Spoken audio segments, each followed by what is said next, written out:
રાજકોટના ગોંડલ માર્કેટ યાર્ડમાં પ્રતિબંધિત ચાઇનાનું લસણ વેચાણ અર્થે આવતા ચકચાર મચી જવા પામી છે।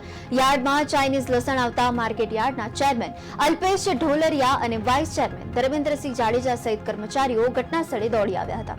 ભારતમાં ચાઇનીઝ લસણ પ્રતિબંધિત હોવા છતાં યાર્ડમાં લસણ વેચાણ અર્થે આવતા વેપારીઓએ કડક તપાસની માંગ કરી હતી।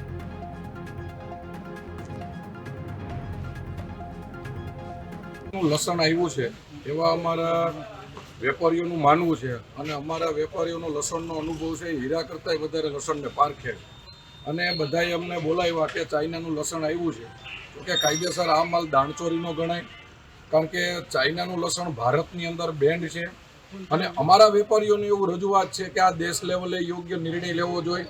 એટલે અમે આ વાત જોઈ સાંભળી અને અમને એવું દેખાય છે કે આની ઉપર કડક કાર્યવાહી થવી જોઈએ। અમે આજે રાજ્ય સરકારમાં માનનીય મુખ્યમંત્રી શ્રી ગૃહમંત્રી સુધી અમે રજૂઆત કરશું અને ભારત દેશની અંદર જ્યાં જ્યાંથી આ લસણ ઘૂસતું હોય